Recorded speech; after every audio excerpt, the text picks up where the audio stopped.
Get down. Ethan Caldwell's voice tore through the ballroom half a second before the first gunshot exploded the chandelier.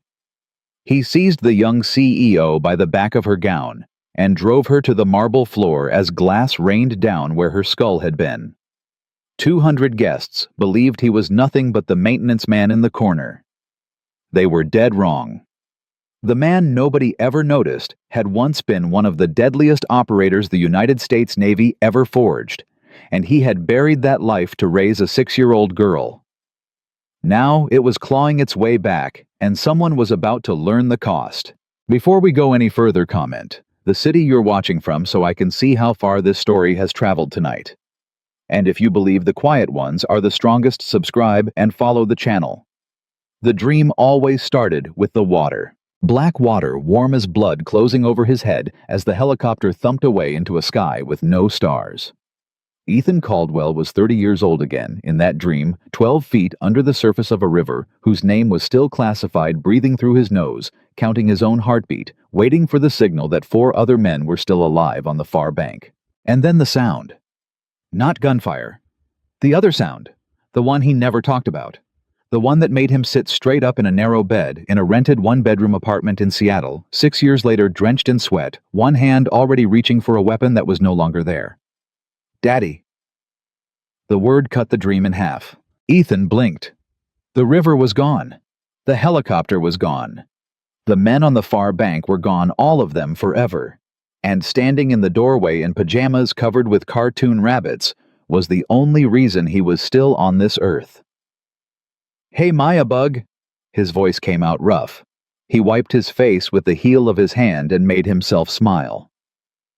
"What are you doing up, huh? Sun's not even out yet." "You were making the noise again." "What noise?" "The scared noise." He swallowed.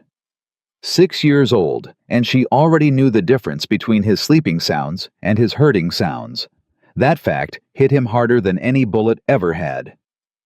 "Come here," he said, and she padded across the cold floor and climbed up next to him, and he wrapped one arm around her small shoulders and felt her yawn against his chest. "Daddy just had a bad dream. That's all. You know what makes bad dreams go away." "Pancakes," she said instantly. He laughed, and it was a real laugh, and it chased the last of the river out of the room. "Pancakes. That's my girl. Go brush your teeth. I'll get the pan hot." She scrambled down and ran off, and Ethan sat there for one more second in the dark, hands on his knees, and did what he always did. He counted 4 names. He said each one silently, the way another man might say a prayer. Then he stood up, put the past back in the box where it belonged, and went to make his daughter breakfast. That was the whole of Ethan Caldwell's life now. Pancakes and lunchboxes and a walk to school. And if you had passed him on the sidewalk that morning, a broad-shouldered man in a plain gray work shirt, a canvas bag over one arm, a little girl's hand swallowed in his, you would not have looked at him twice. That was exactly how he wanted it. By 7:40, he had Maya at the doors of Bishop Elementary, kneeling down to her level, the way he did every single morning. "What's the rule?" he asked. "Be brave, be kind," she recited. And the other one. "If somebody's mean to somebody, I go get a grown-up. I don't fight." "Why don't we fight?" Maya rolled her eyes, because they had done this 1,000 times. "Because fighting is easy, and being smart is hard. And you always do the hard thing." Something moved behind Ethan's ribs. "That's right," he said quietly. "You always do the hard thing. I love you to the bottom of the ocean and back. Go on." He watched until the door closed behind her. He always watched until the door closed. Then he turned and walked 12 blocks to the tallest, cleanest, most expensive building in that part of the city. The headquarters of Hayes Advanced Technologies clocked in through the service entrance and became invisible again. Nobody in that building knew his last name. To the executives who swept past him in the corridors, he was the maintenance guy. To the security team he sometimes assisted, he was the new maintenance guy, even though he'd been there 8 months. He fixed the badge readers that jammed. He carried the crates the delivery men didn't want to carry. He replaced the flickering bulbs in the parking garage where the important people left their German cars. And he watched. That was the part none of them understood. A man can spend 12 years learning to see the things other people miss, and he does not unlearn it because he changes his shirt. Ethan knew which of the executives were sleeping with each other. He knew which security guard was skimming from the vending machines. He knew within a week of starting that the calm, glass-walled tower had something rotten moving through its bloodstream, because he'd learned long ago that when powerful people start whispering in stairwells, somebody is about to get hurt. He did not go looking for trouble. He had spent 6 years learning how to walk away from trouble. But he saw it. He always saw it. He just never imagined the trouble had a name, and that the name was Victoria Hayes. Victoria Hayes was 29 years old, and she had not slept a full night in 3 weeks. She stood at the head of a glass conference table on the 40th floor. 13 men in suits around her, every one of them older, and she was the only person in the room without fear in their eyes. She had built this company out of a garage and a maxed-out credit card and a refusal to be told no. At 24, she'd been on the cover of a magazine under the words, "The Girl Who Wouldn't Quit." At 29, she was worth more than every man at that table put together, and someone in her own building wanted her dead. She didn't know it yet, not for certain, but she knew what she'd found. "Say it again," she told the man to her right. His name was Daniel Reyes, her chief technology officer, the only person in the building she still trusted completely. Slowly, because if I'm reading these numbers right, we are looking at a felony. Daniel's throat worked. "You're reading them right, Vic. Somebody's been routing our defense contract encryption specs to an external server. Not a competitor. A shell company. And that shell company..." He hesitated. "Say it." "It connects to Halloran Vance." The room went very still. Halloran Vance was one of the largest private defense contractors in the country. It employed 40,000 people. It had senators on speed dial and a security division that answered to nobody. "So let me make sure I understand," Victoria said, and her voice was perfectly dangerously level. "Someone is stealing classified military technology that our company was trusted to protect and handing it to an organization that will sell it to whoever pays the most. That's what you're telling me." "That's what I'm telling you." "How long?" 14 months, maybe longer." Victoria turned and looked out the window at the gray city, 40 floors below.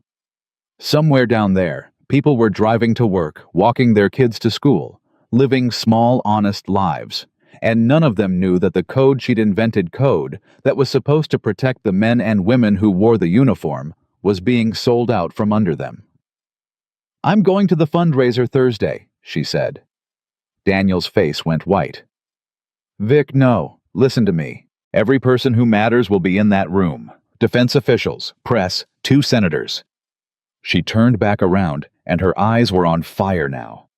"I'm going to stand up in front of all of them, and I'm going to put the evidence on the screen, and I am going to burn this thing to the ground where everyone can see it happen.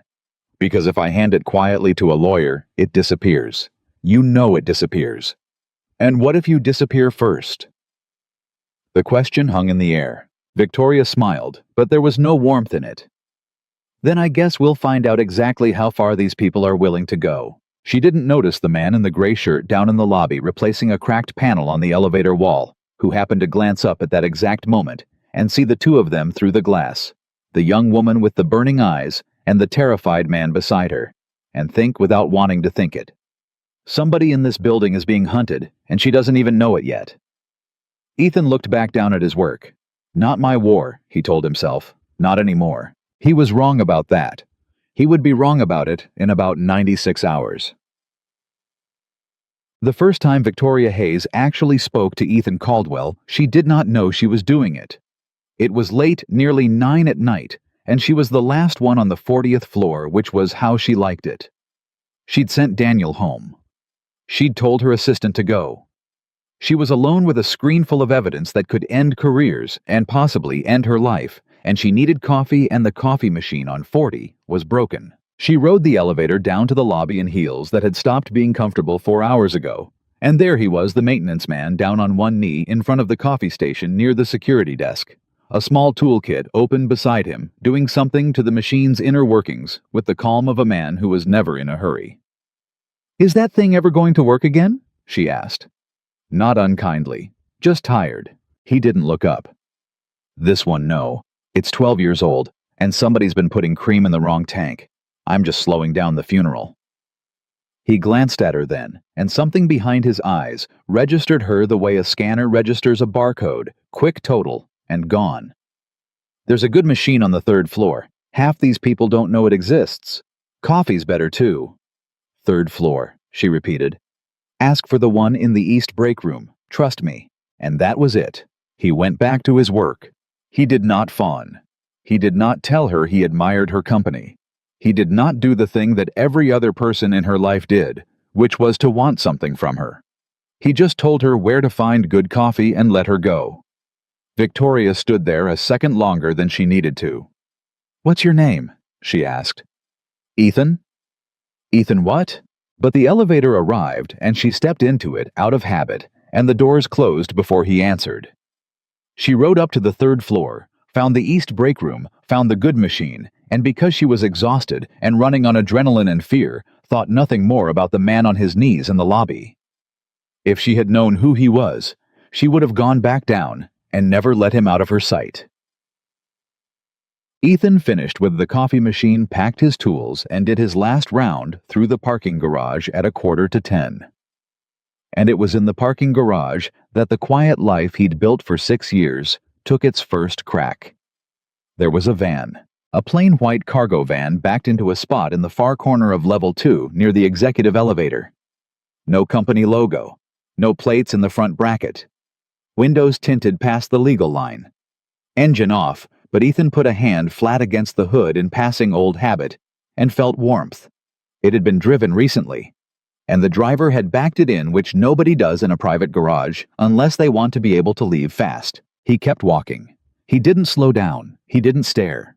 He counted seconds in his head and let his eyes do the work his face didn't. 2 men. One in the driver's seat, one in the passenger seat. Neither of them on a phone. Neither of them talking. Neither of them looking at a screen. 2 men sitting in the dark in a warm van doing absolutely nothing, which is the single most suspicious thing a human being can do, because human beings hate doing nothing, and only trained men have learned to sit still.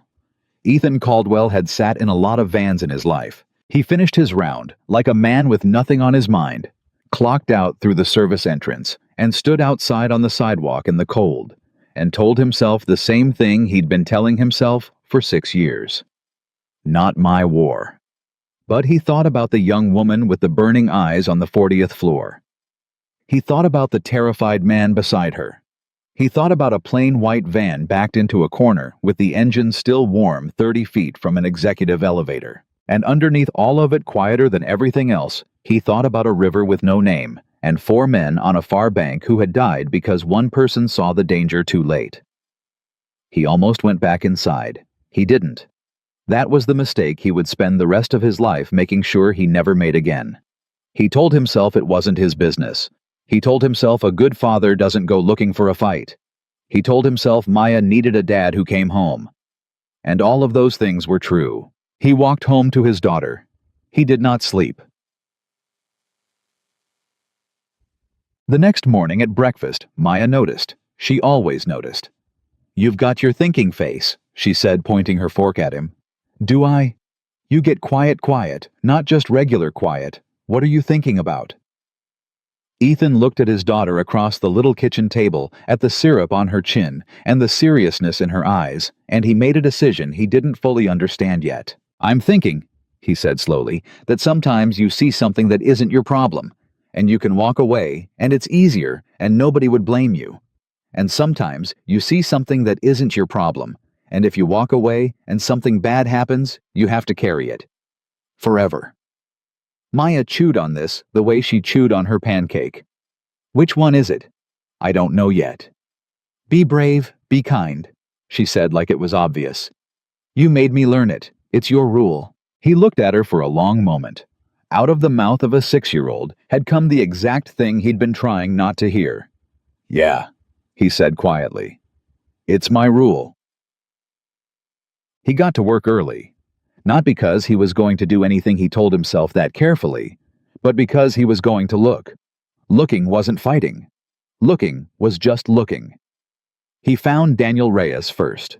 The CTO was in the fourth-floor server room at 7:15 in the morning, which was itself a strange thing, because nobody senior came to the server room. That was where the low-level techs lived. Ethan came in on the pretext of checking a ventilation unit, and he watched Daniel over the top of a tool cart, and he saw a man coming apart at the seams, sweating in a cold room, jumping at the door, deleting something, then thinking better of it, then not deleting it. "You all right?" Ethan asked, easy casual, the maintenance guy making small talk. Daniel spun like he'd been shot. "What?" "Yeah, fine. Long night." "Machines'll do that to you?" Ethan crouched by the vent unhurried. "My daughter's got a saying. Whenever I'm chewing on something too hard, she says, 'Daddy, you can't carry the whole ocean, just carry your bucket.'" He glanced up. Smart kid. Daniel let out a breath that was half a laugh and half a sob. "Your kid sounds smarter than everyone on this floor." "She is. So what bucket are you carrying, friend? Because I've watched a lot of men in my life, and you've got the look of a fella who's decided to do something he's scared to do." He hadn't planned to say it. It just came out, the old instinct to find the pressure point and press. And it worked. Daniel stared at him. This nobody in a gray shirt, and Ethan watched the man's face do the thing frightened people do when a stranger finally sees them. It cracked wide open with the desperate need to tell someone. "You wouldn't believe me," Daniel whispered. "Try me. There are people." Daniel stopped, shook his head. "There are people who are going to hurt someone I care about. Someone important. And I found out, and now I know, and knowing is like holding a live wire and I can't put it down." Ethan stood up slowly. Every one of the 6 years he'd spent being a father, and not a weapon, stood up with him, and told him to walk out of that room. He ignored them. "This someone you care about," he said. "She going to be at the fundraiser Thursday night." Daniel's face drained of every drop of color. "How do you—" "Because I've been watching two men sit in a warm van in the garage since last night," Ethan said, and his voice had changed now, the maintenance man's softness gone out of it, something older and flatter underneath. "And men like that don't wait around unless something's about to happen. So I'll ask you one time, and I need you to tell me the truth. Is somebody planning to kill Victoria Hayes?" The name landed like a dropped plate. Daniel opened his mouth, closed it, and then very quietly, he began to nod, and once he started, he couldn't stop, and the whole rotten story came pouring out of him right there in the humming cold of the server room. The stolen technology, the shell company, Halloran Vance, the 14 months, the evidence, and Victoria's insane, magnificent suicidal plan to stand up Thursday night and set fire to all of it in front of the world. Ethan listened to all of it without moving. When Daniel finally ran out of words, the maintenance man said only one thing. "Then Thursday night, I'm going to be in that room. You, no offense, man, but what are you gonna do? You fix elevators." Ethan Caldwell looked at him, and for just a second, Daniel Reyes saw something in the other man's eyes that made him take a physical step backward. Something calm and cold, and absolutely without fear, the look of a man who had done terrible things in terrible places and survived them all. "I used to fix other things," Ethan said, and he walked out. And he didn't tell Victoria. That was deliberate. He went home that night, and he sat at his kitchen table long after Maya was asleep, and for the first time in 6 years, he took the box out. Not the literal box, though there was one of those too high on a closet shelf, a metal case he hadn't opened since he'd moved to Seattle. He took out the other box, the one inside himself, and he looked at what was in it, and he was honest with himself in a way he hadn't been in a long time. He was afraid, not of the two men in the van. He'd faced worse than those two men in the van. He was afraid of this, of the thing waking up inside him, the thing he'd tried to drown in 6 years of pancakes and school pickups. Because he knew the way. He knew the weight of a rifle without looking at it, that if he stepped back into that world even for one night, some part of him might not come all the way back. And Maya needed him to come all the way back. He went into her room and stood in the doorway and watched her sleep, one arm flung over her stuffed rabbit, breathing slow and easy, safe. Safe, because he'd made her a world where she was safe. There were other people's daughters out there tonight who weren't safe. There was a young woman on the 40th floor who was going to walk into a room on Thursday and try to do the right thing and get killed for it unless somebody who knew how to see the danger decided to stand in the way. Be brave. Be kind. He'd carved those words into his own daughter. He didn't get to break his own rule. Ethan closed his eyes in the dark hallway and made the decision that would tear his quiet life in half and put it back together into something entirely new. Okay, he whispered to no one, to the 4 names, to the man he used to be. One more time, and then I'm done for good. The next 2 days he prepared the only way he knew how, quietly, invisibly, the way he did everything. He walked the fundraiser venue on a maintenance work order that Daniel arranged, and while other men would have seen a beautiful ballroom, Ethan saw a killing floor. He counted the exits. He found the 2 that weren't on the fire map. He memorized the sight lines from the balcony to the stage. He learned that the kitchen door swung both ways, and that the electrical room was unlocked, and that the main lighting panel could be cut from a single breaker if a man knew where to stand. He noticed the security company hired for the event and recognized the logo, a subsidiary 3 shells deep of Halloran Vance. The people guarding Victoria Hayes on Thursday night would be the same people sent to kill her. He filed that away without a flicker of surprise. It was exactly the kind of thing they would do. He did not carry a weapon. He'd promised himself 6 years ago he was done carrying weapons around his daughter's life.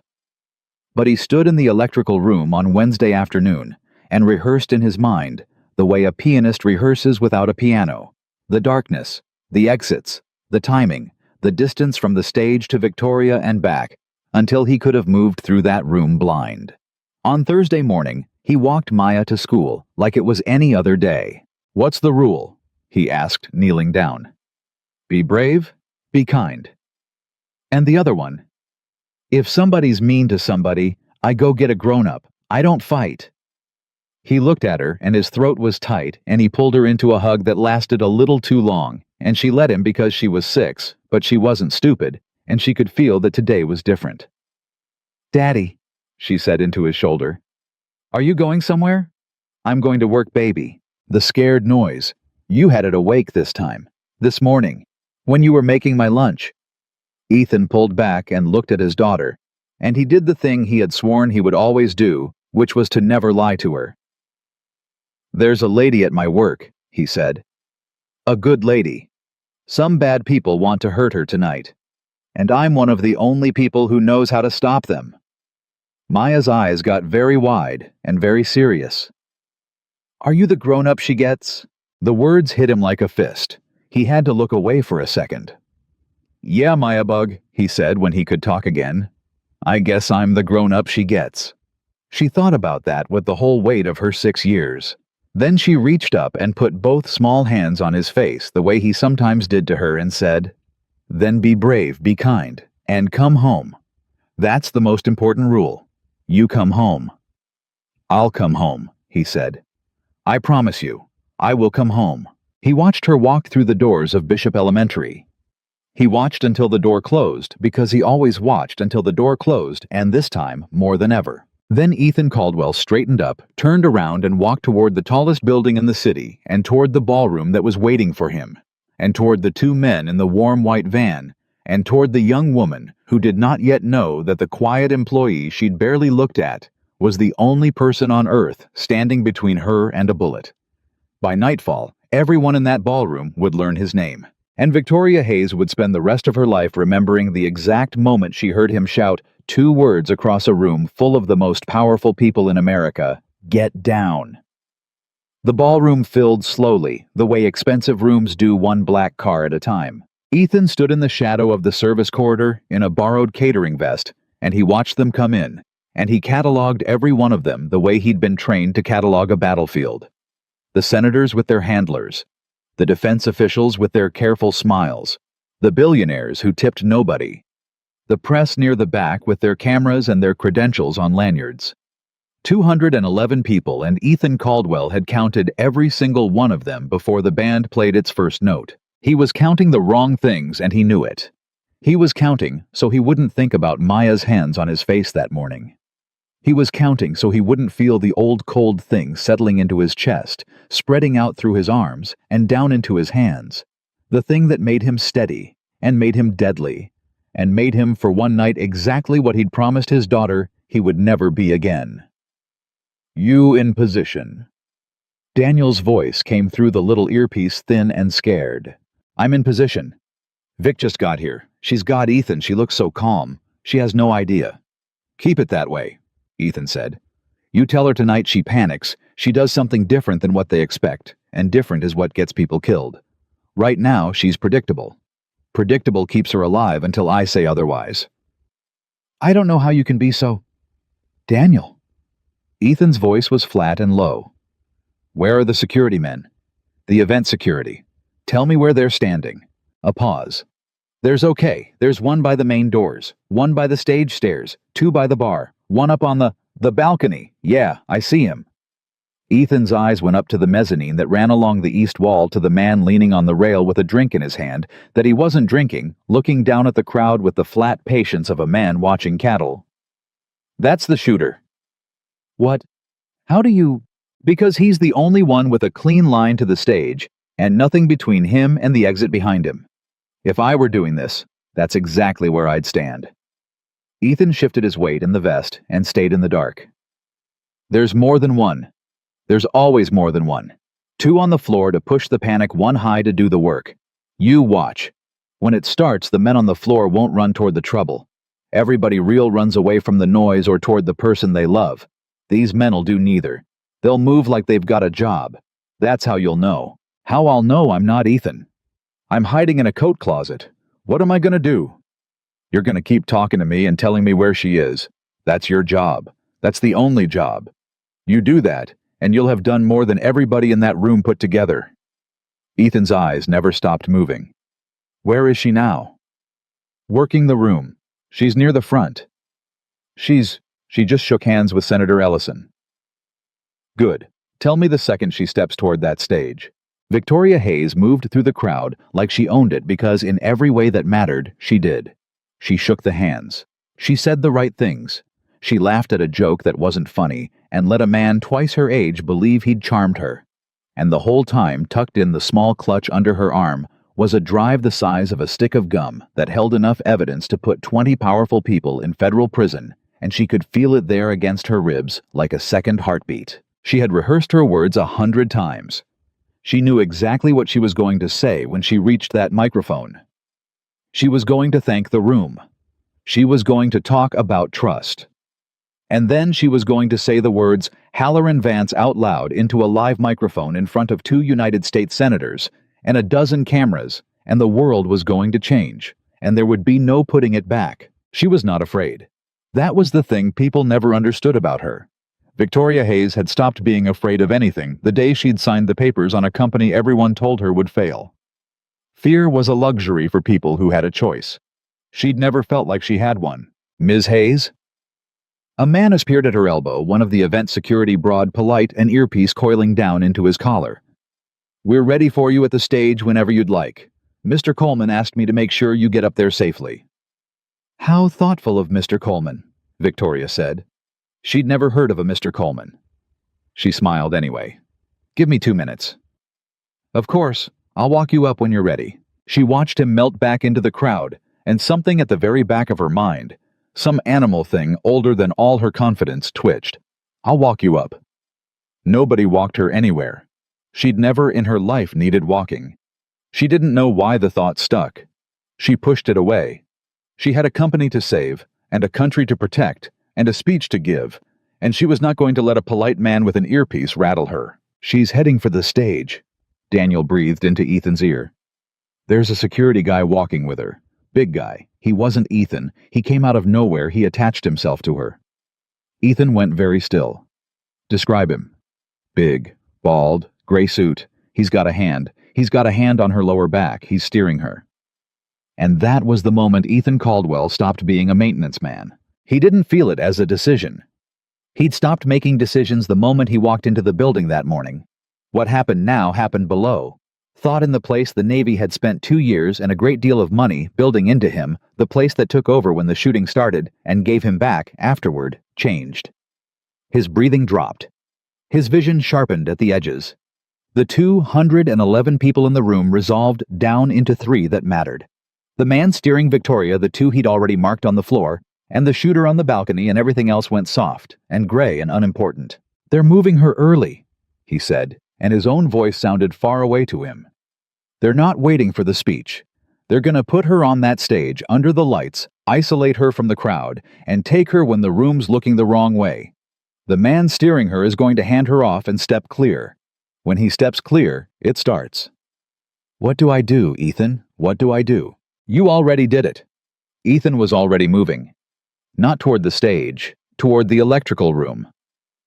"You told me where she is. Now count. When I tell you, you're going to do exactly one thing, and then you're going to get down on the floor of that closet and cover your head. You understand me?" Yes, yes." "Say it back." "One thing, then get down." "Good man." Victoria let the big security man steer her toward the stage stairs, and she hated the hand on her back, and she couldn't have said why. The room glittered. The band played something soft. Cameras swiveled toward her the way they always did, and she lifted her chin the way she always did. And somewhere under the practiced confidence, a voice that sounded a little like her dead mother said very quietly, "Victoria." Something is wrong. She reached the foot of the stairs. The security man's hand left her back. "Right up those steps, Ms. Hayes," he said, smiling. "They're all waiting for you." And he stepped back. He stepped clear. Across the room on the balcony, the man with the untouched drink set it down on the rail. His hand moved toward the inside of his jacket. Unhurried professional, a man reaching for a tool he'd used 100 times. Ethan reached the electrical panel. "Now," he said into the earpiece, "kill the mic. Hit the switch by the podium. The red one, kill her mic now." He heard Daniel scramble. He heard a fumble, a curse, and then through the earpiece and through the ballroom's speakers. At the same time, he heard Victoria Hayes's amplified voice cut out mid-syllable as she said, "Thank you all for," and the sound died, and for 1/2 of 1 second, every head in that room turned toward the stage, toward the dead microphone, toward the young woman standing alone in a pool of light, wondering why she couldn't be heard. Every head turned the wrong way, and Ethan Caldwell threw the breaker and dropped the entire ballroom into darkness. The scream started before the lights were even fully out, that instant ugly animal roar of 200 people losing their sense in the same second. Glass shattered somewhere. A table went over. And in the dark, in the chaos he had made on purpose, 3 men moved with the calm of professionals toward a woman who could no longer see them coming. But Ethan could. He'd spent an hour in that electrical room memorizing the darkness. He came out of it not blind, but sighted, moving through the panicking crowd like water moving through rocks, and every step was already mapped. The man on the balcony was firing now. Ethan heard the flat cough of a suppressed weapon and the crack of the chandelier coming apart above the stage glass, raining down where Victoria's head had been a quarter second before, because Victoria, God bless her, had already dropped to a crouch on pure instinct the moment the lights died. "Get down." The 2 words tore across the room, and they were meant for her, and she heard them, a man's voice, huge and certain, coming out of the black, and something in her obeyed it before her mind could argue.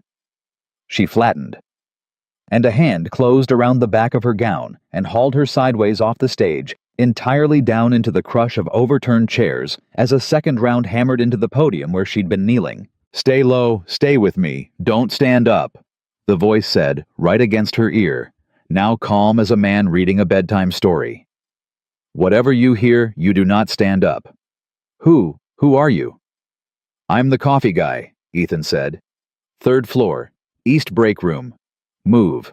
And then he was gone from her side, and she almost cried out. And then she understood why he'd let go, because in the sliver of emergency light bleeding under the far doors, she saw the shape of a man coming toward her, low and fast with a knife, one of the 2 floor men, and she saw Ethan Caldwell rise up out of the dark to meet him. She would never be able to describe afterward exactly what she saw. It was too fast and it was too dark, and part of her mind refused to keep it.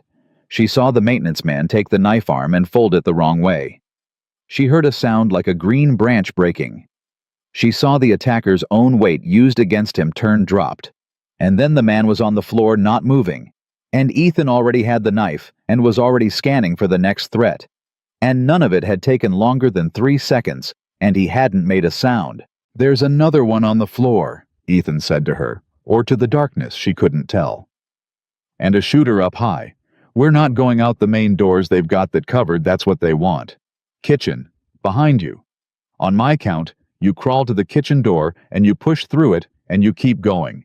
I'm right behind you. You do not wait for me. If I fall, you do not wait for me, you keep going and you find Daniel. Say you understand. Daniel's here. Say you understand." "I understand," Victoria said, and to her own astonishment her voice didn't shake. 3, 2, the shooter on the balcony found them. Ethan heard the shift of the man's position above, and to the right heard the tiny mechanical sounds a professional makes, and he did the only thing there was time to do. He threw himself over Victoria Hayes and took her down, flat under his own body, as a round went through the space they'd both been occupying and blew a fist-sized hole in the wall behind them. For one strange, suspended second, Victoria Hayes was on the floor of a burning dark ballroom with a stranger's heartbeat against her back, and the stranger wasn't afraid. That was the thing that broke something open in her. She could feel it. His heart was slow, steady. A man lying in the middle of gunfire with a heart rate like a sleeping child's, because this horror was somewhere he had been before, and survived so many times that his body had stopped treating it as a surprise. "Okay," he murmured against her ear, and there was almost something like gentleness in it. "He's reloading. That's our window. Kitchen. Go. Go now." And they went. They went low and fast across a floor, slick with spilled wine and broken glass, through the screaming and the trampling and the terror, and Ethan moved her through it with a hand fisted in the back of her dress, steering her the way you'd steer someone through a fire, and she felt the swinging kitchen door hit her shoulder. And then they were through it, into the harsh fluorescent light of the empty catering kitchen, and the sudden brightness felt like being born. "Keep moving," Ethan said. "Loading dock. There's a—" The kitchen's far door banged open. The second-floor man came through it at a dead run, and this one had a gun, and he brought it up fast and smooth and pointed it at the center of Victoria Hayes. Ethan was already moving before the door had finished swinging. He crossed the space between himself and the gunman in a way that Victoria's mind, replaying it for years afterward, would never quite be able to slow down. He got inside the weapon. He turned it. The gun went off. The sound in the enclosed kitchen was enormous, a physical blow to the eardrums, and the round went into a rack of pots and dropped them clattering to the floor. And then Ethan had the man's wrist and the man's elbow, and used both to put him face first into the stainless steel counter with a sound that ended the fight. He let the man slide down to the tile. He took the gun. He checked the load with 2 fingers, a motion so automatic and so unconscious that Victoria understood watching it that she was not looking at a maintenance man who had gotten lucky. She was looking at somebody who had done this 10,000 times. Ethan looked at the weapon in his hand, a thing he had promised himself in a kitchen in Seattle 6 years ago, that he would never hold again, and for just a flicker, Victoria saw something cross his face. Grief. Actual grief. The look of a man watching a door close on the person he'd been trying to become. Then it was gone, and he was the calm one again, and he turned to her. "You're not hurt," he said. It wasn't a question. He'd already checked. "Good. We've got maybe 90 seconds before the one on the balcony realizes his floor men aren't reporting in and comes down to finish it himself. We're not going to be here when he does. Loading docks through there. There's a car." "Whose car?" "Mine." "Well, Daniel's. It's complicated." He was already moving her toward the dock door. "Daniel," he said into the earpiece. "We're coming out the loading dock. You'd better be where I told you to be." "I'm here," came Daniel's voice, shaking so hard the words barely held together. "Oh my God. She is Vic. She's fine. She's better than fine. She did everything right." Ethan glanced at Victoria as he said it, and it was the first thing anyone had said to her all night that she believed completely, and she didn't understand why it mattered so much coming from a stranger in a catering vest. They came out onto the loading dock into cold night air and the sound of sirens starting up somewhere far off, and there was Daniel Reyes half falling out of the driver's seat of a plain sedan. His face wet, and Victoria felt the whole impossible night crash into her all at once, and grabbed the door of the car to keep her knees from going. "Get in," Ethan said. "Both of you, back seat. Daniel, you're not driving, you're shaking too hard. Get in back with her. I'm driving." "I don't even know your last name," Victoria said. She was in the car now. She didn't remember getting in. The maintenance man was behind the wheel and the engine was turning over and the loading dock was sliding away behind them. "Caldwell," Ethan said, pulling out into the street smooth and unhurried, checking his mirrors, a man who had driven away from a great many terrible places. "Ethan Caldwell." "And what are you, Ethan Caldwell, because you're not maintenance?" He didn't answer right away. He took them through 3 turns, watching the mirrors, watching for the headlights that would tell him they were being followed. And when he was satisfied they weren't for now, he let out a slow breath. "I was Navy," he said finally. "A long time ago. The part of the Navy they don't put on the recruiting posters. I did 12 years of the worst work this country asks anybody to do, and then I did one job too many, and I lost some people I shouldn't have lost, and I walked away. I've got a 6-year-old girl at home. She's the reason I walked away. She's the reason I stopped." He glanced at Victoria in the rearview mirror, and his eyes were very tired and very old. "And she's the reason I almost didn't come tonight, because I promised her I was done being that man, and now I've broken bones in a ballroom in front of 2 senators. So don't ask me what I am, Ms. Hayes. I'm not real sure anymore." The car was quiet. "You saved my life," Victoria said. "Yeah." "Those people wanted to kill me, and you walked into it with nothing but a catering vest and you saved my life." "I had a plan." A ghost of something crossed his face. "I always have a plan. That's the part they built into me that never comes out." Victoria Hayes stared at the back of this man's head, this quiet, nobody she'd walked past 100 times in her own lobby. This man she had literally not seen. And she felt something she was not accustomed to feeling, which was small. She had built an empire. She had faced down boardrooms of men who wanted her to fail. She had thought she understood what courage was. And she had just watched a maintenance man carry her out of a killing field with his heart beating slow and easy the whole time, because for him, it wasn't courage. It was Tuesday. It had been Tuesday for 12 years. "Why?" she asked. "You don't know me. You could have walked away. Daniel said you almost did. Why didn't you?" Ethan was quiet for a long moment.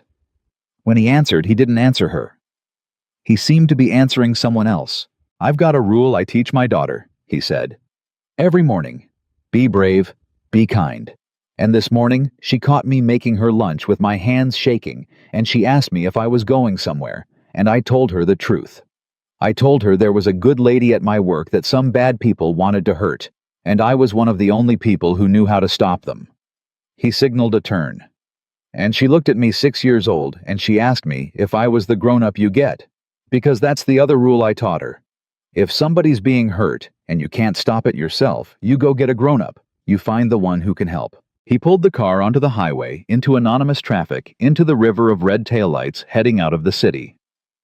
"So that's why, Ms. Hayes," he said, "because my little girl asked me if I was the grown-up you get. And God help me, I looked at her and I couldn't tell her no." Victoria Hayes, who had not cried in front of another human being since she was 19 years old, turned her face to the window and cried. Beside her, Daniel finally found his voice. "Where are we going? We can't go to her place. They'll have people there. We can't go to the office." "We're not going to either," Ethan said. "We're going somewhere nobody's looking, because it's a place a billionaire and her CTO would never ever go." He glanced in the mirror at Victoria's reflection, at the tear-streaked face of one of the most powerful women in America. "You ever slept on a fold-out couch, Ms. Hayes?" "No." "Well." For the first time all night, something almost like humor touched his voice. "There's a first time for everything. Maya sleeps at 7:30. We'll have to be quiet coming in. You're taking us to your home, where your daughter is." And here, Ethan's voice changed. All the ease went out of it, and what came in underneath was something absolute, something that made both of them in the back seat go still. "I'm taking you to the one place in this city I know how to defend," he said. "Because you're right, they'll be at your apartment. They'll be at the office. They'll be watching every hotel your assistant ever booked and every restaurant you ever posted a picture from. But they don't know I exist. To them, I'm a name on a maintenance roster, if that. Nobody followed us. I made sure. My building's got one entrance I can see from my window, and a fire escape I can hear anybody put a foot on. It's the safest place you'll sleep tonight in the whole state." He paused. "But understand me. The second you walk through my door, you're walking into the one thing on this earth I'd die 100 times to protect. My daughter's asleep in that apartment. So you follow every rule I give you, and you do it without arguing, because in my home, the stakes just went from your life to hers. Are we clear?" "We're clear," Victoria said quietly. "Daniel." "Clear." "God, yes, clear." Ethan drove. The city thinned out around them, and Victoria Hayes sat in the back of a stranger's borrowed sedan, with the evidence that could burn down a criminal empire still tucked against her ribs, and looked at the back of the head of the man who had refused to let her die, and thought about a little girl asleep in an apartment somewhere ahead of them, who had that very morning sent her father out into gunfire with 3 words: "Be brave, be kind." "Ethan," she said. "Yeah, your daughter. What's her name?" He was quiet a second. She saw his hands tighten just slightly on the wheel, the only crack in him she'd seen all night. "Maya," he said. "Her name's Maya." "When this is over," Victoria said, and she was surprised to hear how much she meant it. "I want to meet her. I want to thank her, because she saved my life too. She just doesn't know it yet." Ethan didn't answer, but she saw his eyes in the mirror, and for the first time all night the tiredness in them had something else underneath it, something that might in a better world have been the beginning of hope. He took the exit toward home, toward his daughter, toward the fold-out couch and the fire escape, and the one entrance he could watch from his window. Behind them, 12 miles back, a ballroom full of the most powerful people in America was crawling with police and paramedics, and the beginnings of a scandal that would take weeks to understand. And on a balcony above that ballroom, a man with an untouched drink and a suppressed weapon stood looking down at the place where his target had been, and the 2 dead floor men, and the impossible professional invisible work of somebody who was not supposed to exist. He took out a phone, he dialed a number, and when a voice answered, the man on the balcony said only 4 words, and they were the 4 words that would turn the rest of this story from a hunt into a war. She had a protector. She had a protector. The words traveled from that balcony to an office 2,000 miles away, to a man who had not personally handled a problem in 15 years, and the man who received them set down his glass and did not speak for a long moment. "Say that again," he said finally. "She had a protector. A single man. He blacked out the room. He took Reyes and the girl out through the kitchen, and he put 2 of my people on the floor doing it. Broke Petrov's arm in 3 places. Marchetti's got a fractured orbital and a concussion. Neither of them saw it coming. Neither of them got a shot off that mattered." A pause. "This wasn't a bodyguard, sir. Bodyguards fight to a standstill and call for backup. This man fought like the thing itself, like he was born doing it. Do we have a name?" "Not yet. He's not on any roster that matters. But we'll have it by morning. There's not a man alive who moves like that and doesn't have a file somewhere." The man in the distant office turned his chair toward a window that looked out over a city that had made him very rich by never once asking where the money came from. "Get me the name," he said. "And when you have it, don't touch it. You find out who he loves. That's the thing about men like that. They don't have a weakness you can shoot. They have a weakness you can hold hostage." He hung up. 12 miles from the ballroom, Ethan Caldwell carried a sleeping city's worth of danger up 2 flights of stairs and stopped outside his own front door with a key in his hand and 2 frightened people behind him. And he did the thing he always did before he crossed that threshold. He listened. The building was quiet, the right kind of quiet. He could hear the neighbor's television through the wall, the same show. It was always on at this hour. He could hear the pipes. He could hear nothing on the fire escape. Nothing in the hall behind them. Nothing that didn't belong. Only then did he put the key in the lock. "Shoes off inside the door," he said very low. "She's a light sleeper, and she's got ears like a bat. You talk in whispers, or you don't talk. Ms. Hayes, you take the couch, Daniel the floor. There's blankets in the closet by the bathroom. Bathroom's the only room with a window I want covered. There's a towel on the rod, Hang it over the glass before you turn on the light. And nobody, and I mean nobody, goes near that girl's room. That door stays shut." "Ethan," Victoria whispered. "We could go to a hotel. We're putting her in—" "You're not putting her in anything that being anywhere else wouldn't put her in worse," Ethan said. "The safest thing for Maya right now is you two off the street and out of sight, and the safest place off the street is behind a door I can defend. So we're clear. Get inside." They got inside. The apartment was small and clean and almost bare. A couch, a table, a shelf of children's books, a wall of a little girl's drawings taped up with care. Victoria Hayes stood in the middle of it in a torn evening gown worth more than 3 months of the rent and looked at a crayon drawing of a stick figure with brown hair, holding hands with a smaller stick figure under a yellow sun, and under it in careful shaky letters, the words, "Me and Daddy," and she felt the whole architecture of her life shift a quarter inch. She had thought she understood what she was fighting for. Justice. The truth. The country. Big words. And here was the actual thing taped to a wall in a rented apartment, a man who did the worst work in the world, so that a little girl could believe the world was a place where daddies come home. "Sit down before you fall down," Ethan murmured, and she realized she'd been swaying. "You're coming off the adrenaline. It's gonna hit you like a truck for the next hour. That's normal. Drink this." He'd put a glass of water in her hand without her noticing. She drank it. Her hand was shaking. She stared at her own shaking hand with a kind of clinical surprise. "I'm not usually like this," she said. "You're not usually shot at." "How are you not like this? How is your hand not?" She looked at his hands. They were perfectly still. "How?" Ethan sat down across from her, and for a moment he wasn't the calm machine that had walked her out of the ballroom.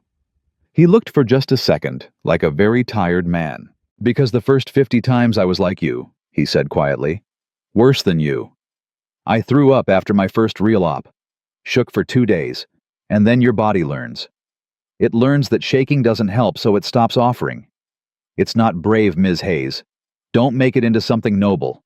It's just a thing that got broken in me so many times it healed wrong." He looked at his own steady hands like they belonged to somebody else. "The shaking's the human part. You keep yours. It means you're still all the way in there." Down the hall a door opened.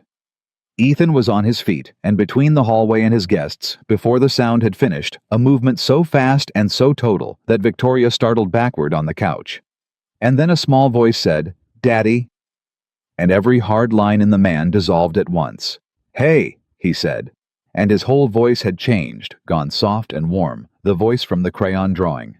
"Hey, Maya Bug, what are you doing up?" Maya stood in the hallway in her rabbit pajamas, hair a mess, blinking at the strangers in her living room, with the frank, unafraid curiosity of a child who has never in her life had reason to be afraid inside her own home, because her father had made sure of it. "There's people," she said. "There are. This is the lady I told you about, the good lady from my work. Her name's Victoria, and that's her friend Daniel. They needed a safe place to sleep tonight, so I brought them here, because our home's the safest place I know." He crouched down to her level. "Was that okay?"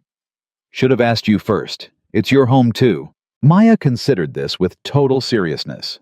Then she looked past her father at Victoria Hayes, billionaire CEO, one of the most powerful people in the country, sitting on a fold-out couch in a torn gown with her mascara ruined, and Maya walked right up to her and looked at her for a moment and said, "Did the bad people try to hurt you?"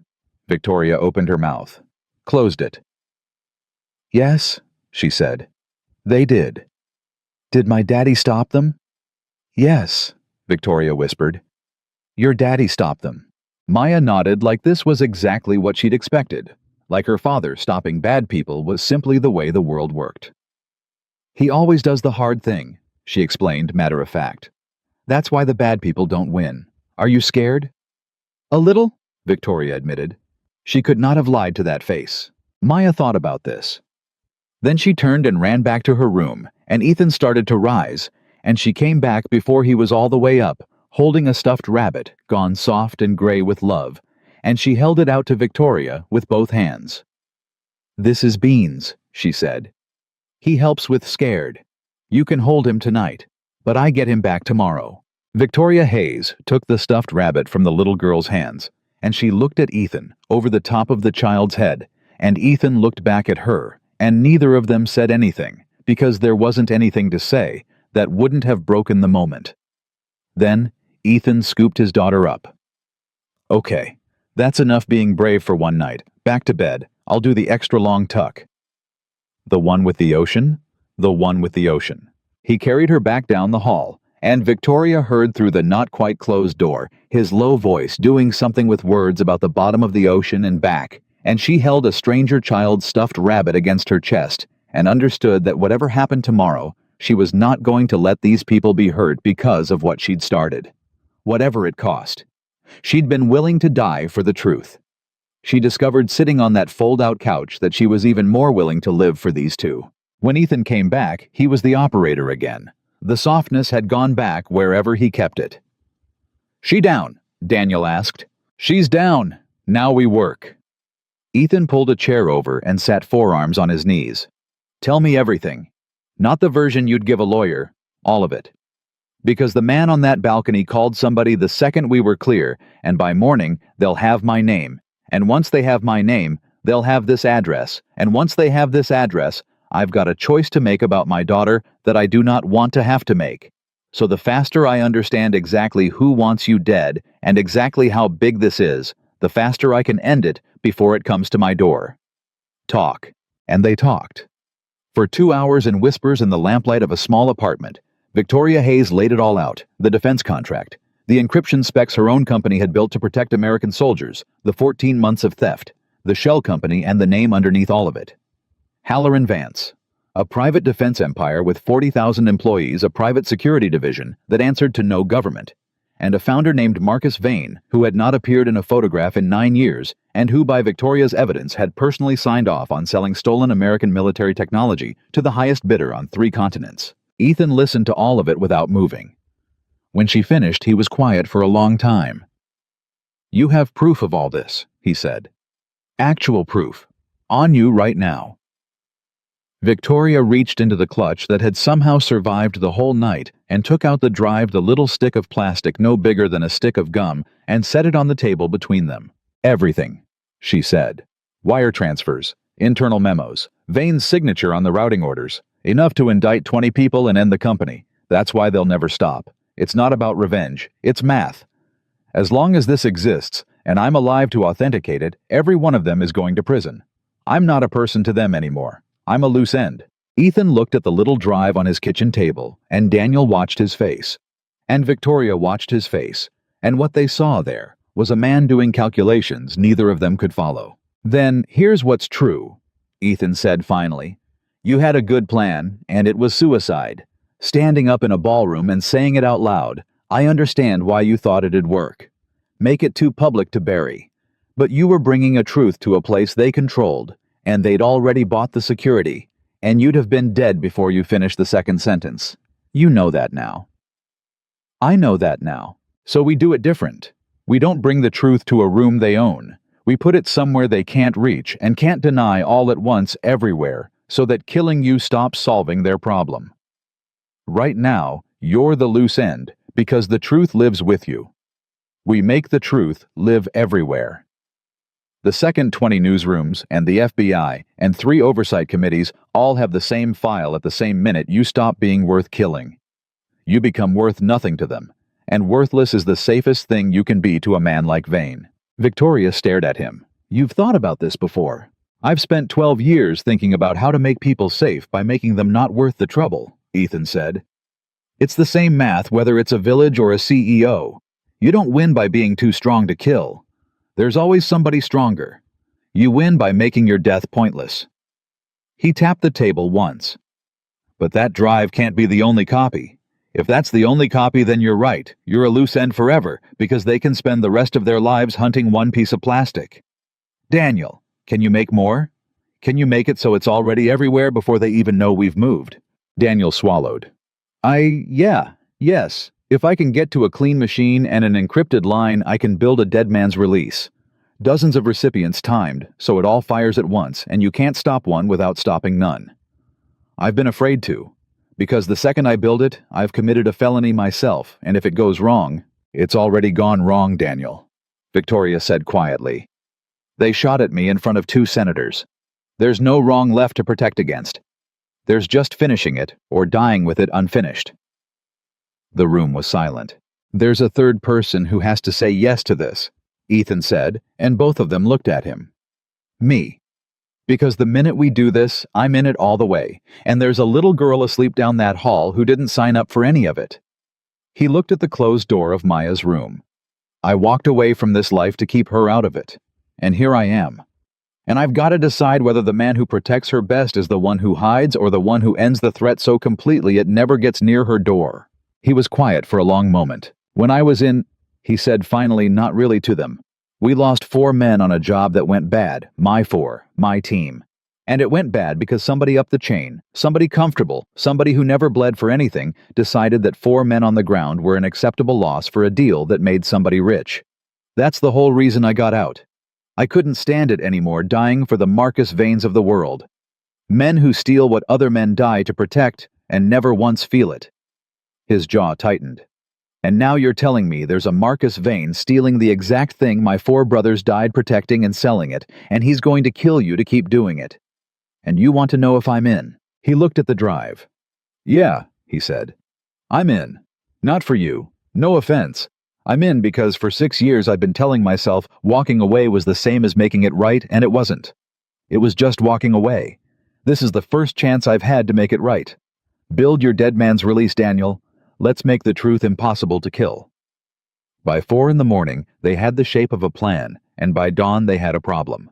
Ethan's phone, the cheap one he kept. The one no one had the number to, buzzed once on the table. A text. From a number he didn't recognize.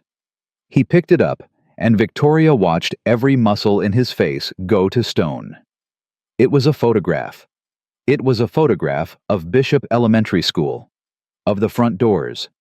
Time-stamped 19 minutes ago. And beneath it, 3 words. Cute uniform. Rabbits. Ethan set the phone down very gently, as though it might go off. And when he looked up, the tired man was gone, and Victoria Hayes found herself looking at something she had never seen on a human face before, and hoped to God she would never see again. It was not fear. It was not rage. It was something past both of them, the flat Arctic calm of a man for whom a line has just been crossed that can never be uncrossed. They have my name, he said, and his voice was terrifyingly level.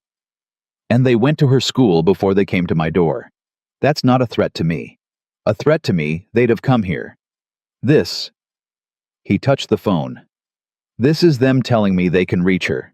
This is the leash. This is them saying stand down or we hurt the girl. Ethan, Victoria whispered. Oh God, Ethan will stop. We'll give them the drive. We'll... No. The single word landed like a door slamming. Listen to me, both of you, and understand it, because I'm only going to say it once. You do not negotiate with a man who threatens a child. Not because it's wrong, though it is. Because it doesn't work. The second I stand down, I've taught them that my daughter is the button they can push, and they will push it for the rest of my life.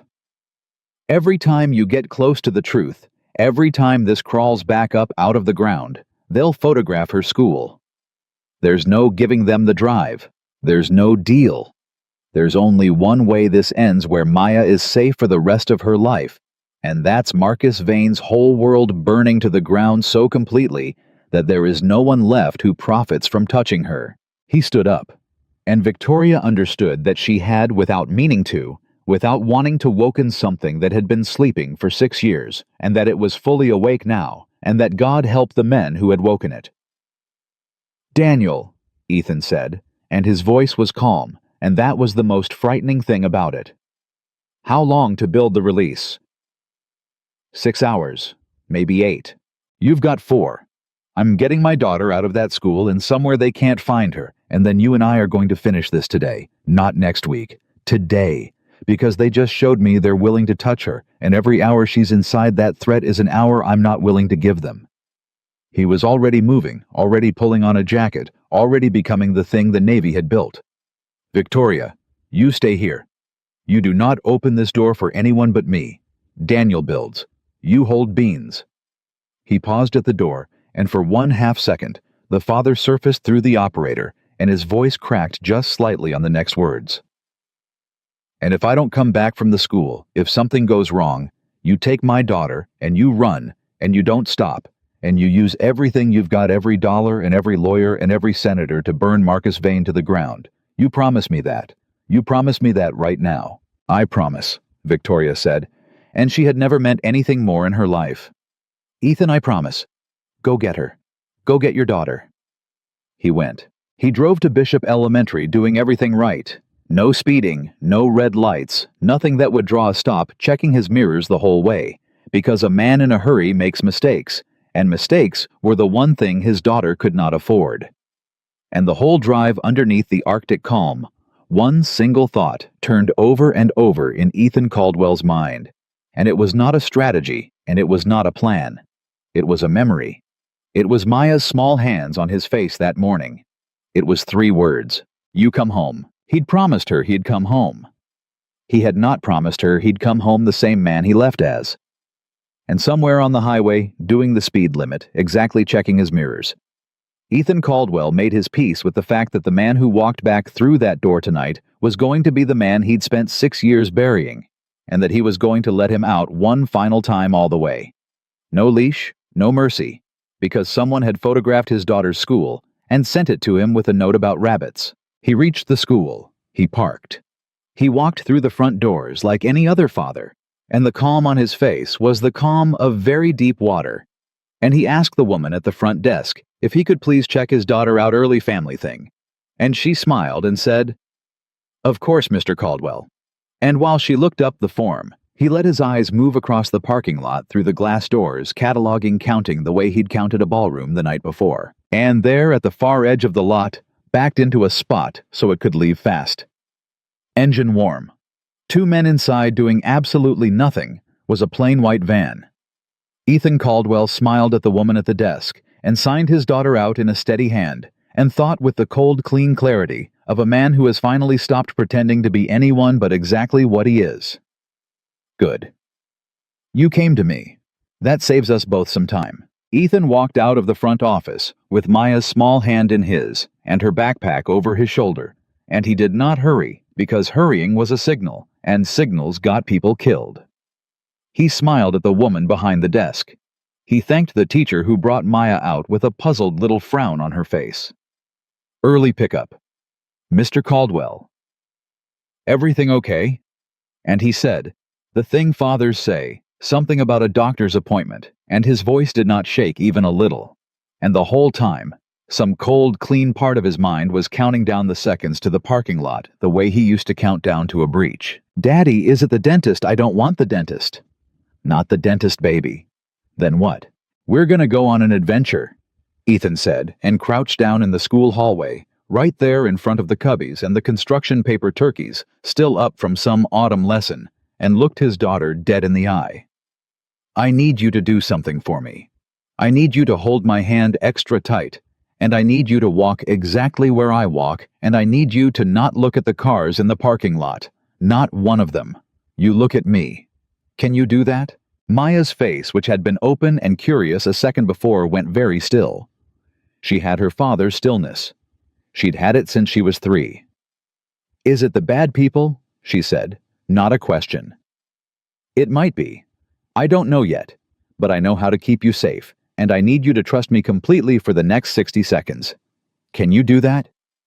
"I trust you completely," Maya said with the total terrifying faith that only a child can offer, and put her hand in his and gripped it hard. Ethan stood, settled to the backpack, and walked his daughter out through the front doors of Bishop Elementary, with the unhurried gait of a man taking his kid to get ice cream, and every sense he owned was pointed at the far corner of the lot, where a plain white van sat backed into its space with the engine idling. He clocked the 2 men before he'd taken 10 steps. Same build as the van from the tower garage, could have been the same. Men could have been different ones, didn't matter.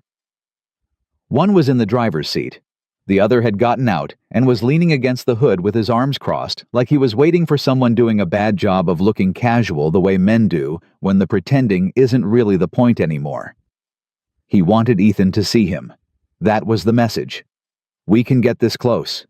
We can get this close to your daughter, and we want you to know it. Ethan's own car was parked in the opposite direction. He walked toward it anyway, at the same easy pace, Maya's hand locked in his, and he talked to her the whole way, in a soft, ordinary voice about nothing at all about the drawing she'd done of a whale, about whether they had pancake mix at home. A stream of small, warm, meaningless words designed to do exactly one thing: keep his daughter's eyes on his face and off the man leaning against the van. The man by the van didn't move. He just watched them go, and as they passed within 30 feet of him, he raised 2 fingers to his own temple in a mock salute. Slow, deliberate. A promise disguised as a greeting. Ethan did not react. He did not even let his eyes flick toward the man. He kept talking about pancake mix. He got Maya to the car, buckled her in.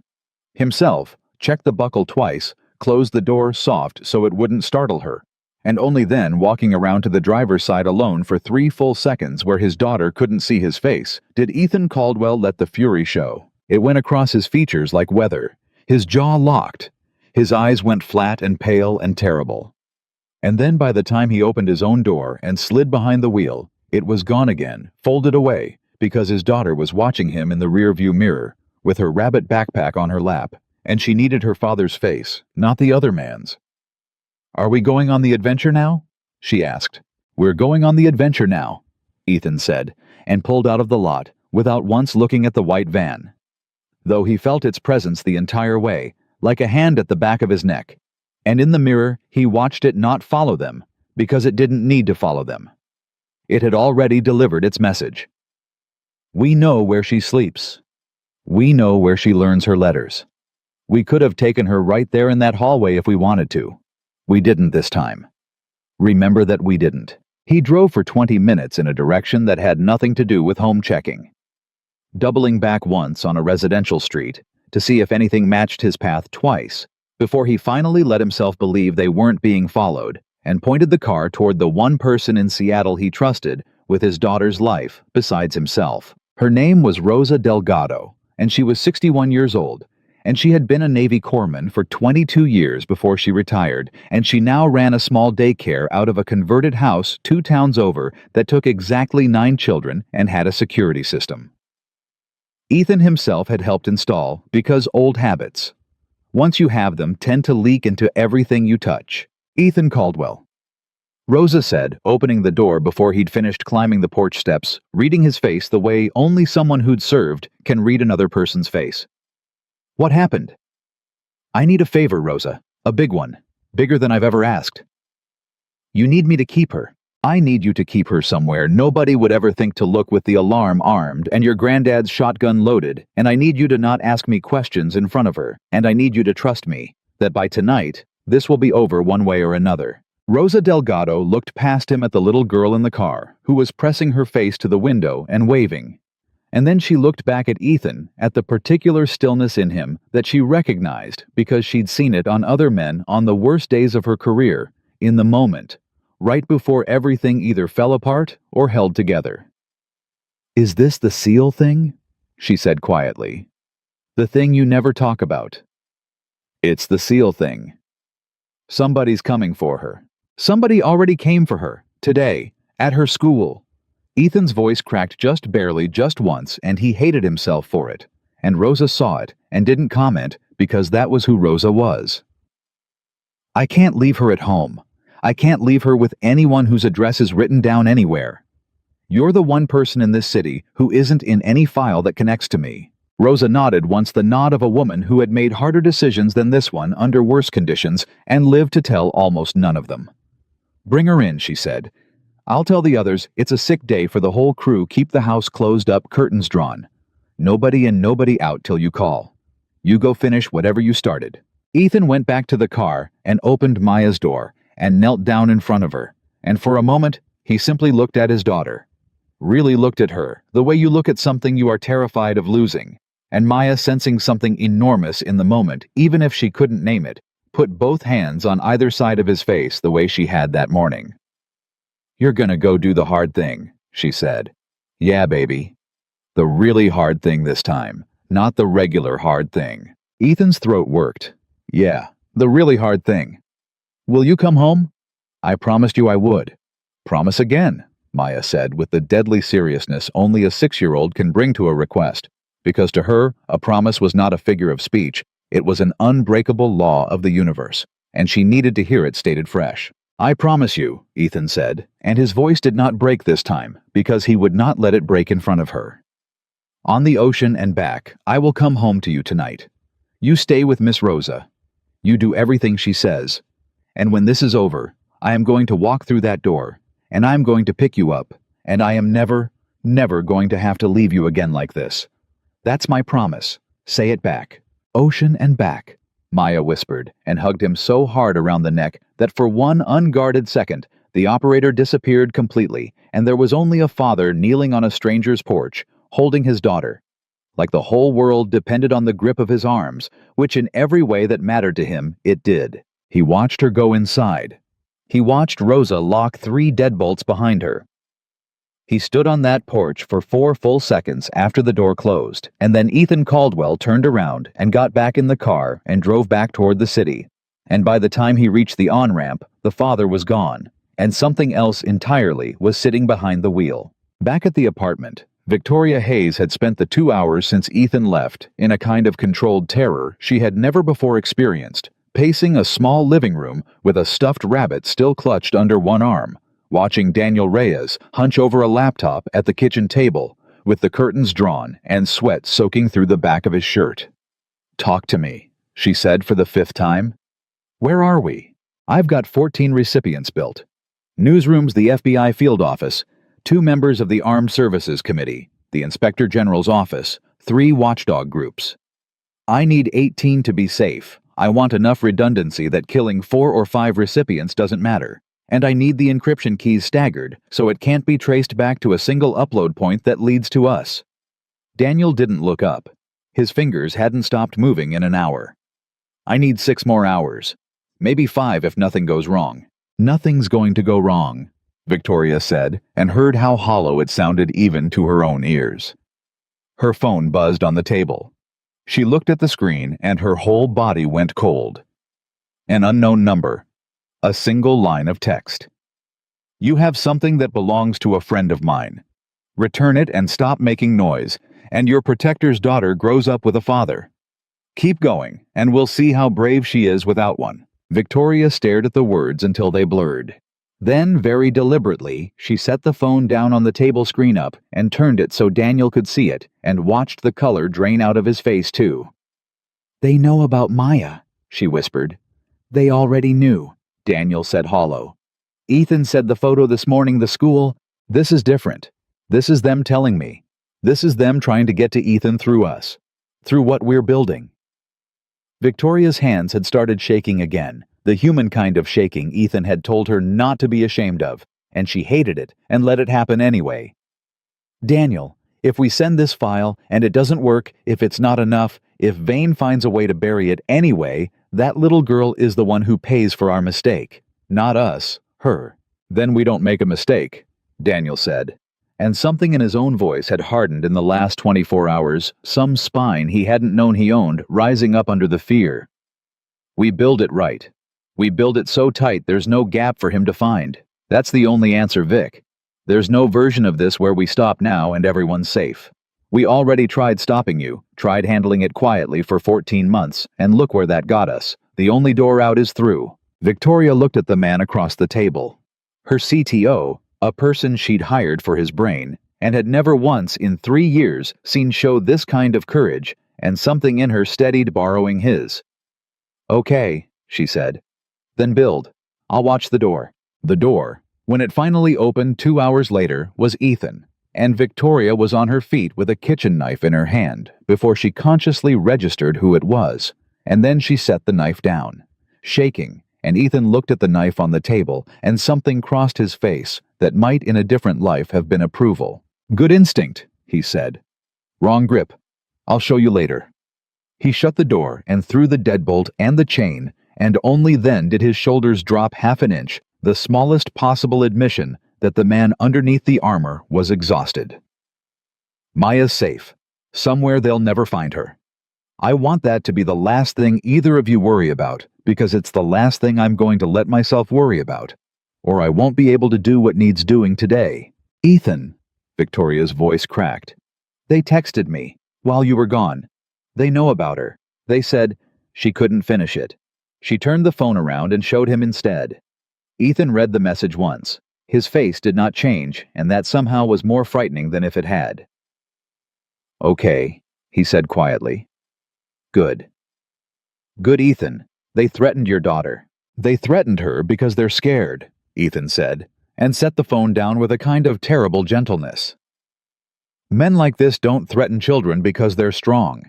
They threaten children because it's the only leverage they've got left. If Vane had another play, if he had a way to bury this evidence, or buy off the FBI, or make it disappear through 50 lawyers the way rich men usually do, he wouldn't be sending texts about a 6-year-old. He'd already have done it quietly, and none of us would ever have heard from him again. This? He tapped the phone. This is a man who knows he's losing, panicking, and reaching for the only ugly tool he's got left. That tells me two things. It tells me we're close to winning, and it tells me he doesn't actually know where Maya is, or he wouldn't be threatening her by text. He'd have already taken her to force our hand completely. Which means my one job today held. She's safe. Daniel from the table without looking up from the screen. 16 recipients built, 2 more to go. Good, Ethan said. Keep going. Don't stop for me. He crossed to the window, checked the street below through the smallest possible gap in the curtain. A habit so old it wasn't even a decision anymore, and Victoria watched him do it, and felt something twist in her chest that had nothing to do with fear of Marcus Vane at all. You should sit, she said. You've been running since before the sun came up. I'll sit when it's done. Ethan. He looked at her. Sit, Victoria said with the same tone she used on billion-dollar boardrooms, and to her own surprise, he actually obeyed, folding himself down onto the couch beside her with a tiredness he'd been hiding from everyone, but couldn't quite hide from her anymore, not after last night, not after everything. They sat in silence for a moment. Down the hall, Beans the rabbit sat on the arm of the couch where Maya had left him, and Victoria found herself looking at the stuffed toy and thinking about a little girl somewhere in this city who trusted completely that her father would come home, and about how close that trust had come to being wrong. Can I ask you something? She said. You can ask. Why did you really stop? You told me last night you lost people, you walked away. But I've watched you today. I've watched what you are when it matters. You're not a man who wanted to stop, Ethan. I don't believe that. Nobody who's this good at this just walks away because it got hard. Ethan was quiet for a long time. He looked at his own hands, the hands that had broken a man's arm in a ballroom 16 hours ago, the hands that had tucked his daughter into bed 1,000 nights since. There was a village, he said finally, and his voice had gone somewhere far away. I'm not going to tell you where. I'm not allowed to, and it wouldn't help you anyway. There was intelligence that said a target was inside a particular building. Good intelligence. Verified twice. My team went in at 0300 textbook, everything by the book. He stopped, started again. The intelligence was wrong. Not about the building. About who else was in it. There were kids in that building, Victoria, sleeping. And by the time we understood that it was already... His jaw worked. He didn't finish the sentence. He didn't need to. Victoria didn't say anything. She had learned somewhere in the last 24 hours that some silences are the only respectful response. I didn't pull a trigger that night, Ethan said. That's not the part that broke me, if you're wondering. I want to be clear about that because it matters to me that you understand it right. I didn't kill any child, but I was in command of the intelligence review. I was the one who verified the second source. I signed off on the target package. He looked at his hands again. So when they died, some part of my brain has spent 6 years telling me it was my hand that did it, even though it wasn't technically my hand. And I got out, and I told the Navy, and I told myself it was because I'd lost faith in the mission. But that's not true either. It's because I looked at those kids, and then I looked forward at the rest of my life, and I understood that I was never again going to be able to trust myself around anybody's child, unless I dedicated every single day to making sure it never happened again. So I had Maya's mother. She left before Maya turned 2. That's a different story. Not a sad one, just not this one. And I got custody, and I decided the rest of my life was going to be about being the safest thing in one small girl's world. Pancakes. Bedtime. Nothing that could ever go wrong the way that night went wrong. He finally looked at Victoria. That's why I stopped. Not because I lost people in a fight. Because I couldn't trust the man who made the call that killed them. And I've spent 6 years being someone I could trust completely 100% of the time with something as fragile as a child. And now here I am back in it, and the whole time I keep asking myself, is this me protecting her? Or is this me becoming again the man who can't be trusted around her at all? Victoria reached out slowly and put her hand over his. He didn't pull away. I've watched you for a day, she said. One day. And in that one day you've done nothing. Nothing but exactly the right thing, over and over, under more pressure than most people face in a lifetime. You got me out of that ballroom without a scratch. You got your daughter out of that school without her ever seeing a weapon. You built a plan in 6 hours that might actually end this. That's not the man from that night, Ethan. That's the man that night made. There's a difference. I don't think you're the man who made a mistake with bad intelligence. I think you're the man who spent 6 years making sure it never happens again, and it's working. It's still working. Right now. Today. Ethan looked at her for a long moment, and something in his face, something that had been locked down tight since the moment he'd walked into that ballroom, loosened just slightly, just enough for her to see the man underneath the operator, tired and frightened, and trying so hard to be enough for the people who needed him. Nobody's told me that in 6 years, he said quietly. Then it was overdue, Victoria said. 20 recipients, Daniel announced from the table, and the moment broke, and both of them turned toward him, grateful for the interruption, in the way you're grateful for anything that lets you step back from the edge of something you're not ready to fall into. It's built. It's staggered. It's encrypted. It's redundant 6 ways. I need one more thing before I can arm it. What?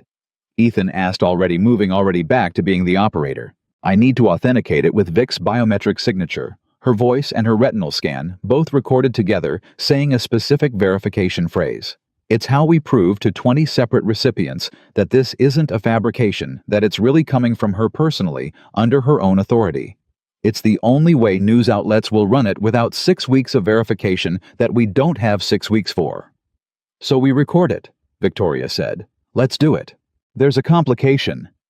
Daniel finally looked up and his face was gray. The retinal scanner's proprietary. It's the company's own security tech, the same tech, ironically, that got stolen. I don't have a portable unit. The only scanner that's certified for this authentication is in the building, in the security vault on sub-level 2. The room went quiet. You're telling me, Ethan said slowly, that to finish this, we have to walk back into the one building Vane's people are watching hardest in the entire city. I'm telling you there's no other way to make this bulletproof, Daniel said miserably. We could send it without the biometric lock, but then it's just a file. Anybody can claim it's fabricated, doctored, planted by a competitor. Vane's lawyers would have it discredited in 48 hours, and Vic would be dead before a single prosecutor took it seriously. With the lock, it's unimpeachable. It's her under oath in real time, verified 6 ways. It's the difference between a scandal and a conviction. Ethan stood up. He walked to the window again, checked the street again, and this time, Victoria understood that he wasn't just checking for threats. He was thinking, turning the problem the way she'd watched him turn every problem in the last day, looking for the angle nobody else could see. They'll be watching every entrance, he said half to himself. Lobby, garage, service doors, roof access, they'll have had all day to set up since the ballroom. Going in there is walking into exactly the trap they wanted us in last night, except this time they'll be ready, and we won't have surprise on our side. So we don't go, Victoria said, though her voice shook on it, because she understood even as she said it that not going meant everything they'd survived meant nothing. No, Ethan said. We go. Because you're right, Daniel, without the lock, it's just noise, and noise doesn't put Marcus Vane in a cell. And if he's not in a cell, he never stops hunting you. And Maya never gets to grow up without men in white vans outside her school. We finish this all the way, or we don't finish it at all. He turned from the window, and the operator was back all the way, cold and precise and absolutely certain. But we're not walking into their trap. We're walking into our own. I know that building better than the security detail Vane's renting because I fixed the wiring in every hallway on every floor for 8 months while nobody looked at me twice. I know a way into sub-level 2 that isn't on any blueprint Vane's people would have bought or stolen because I built it myself, patching a maintenance line that predates the building's current security contract by 11 years. Nobody watching the entrances tonight is watching the one door that isn't supposed to exist. Victoria stared at him.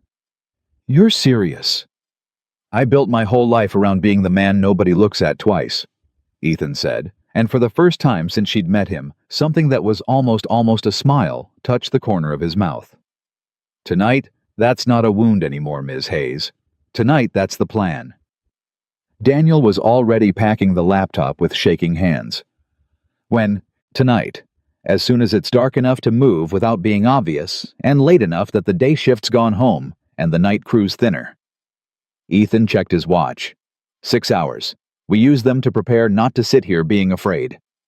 Daniel, I need you to map me every security camera in that building from memory. You've seen the schematics. You know where they added coverage after the incident with the union dispute 2 years back.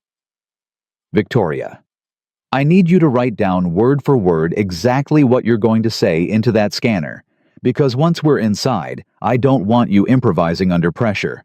And both of you need to understand something before we walk out that door tonight. He looked between them, and the weight in his eyes was enormous. Last night I improvised. I had a room and time to walk it, and I built the best plan I could in the hours I had. Tonight, I don't get days.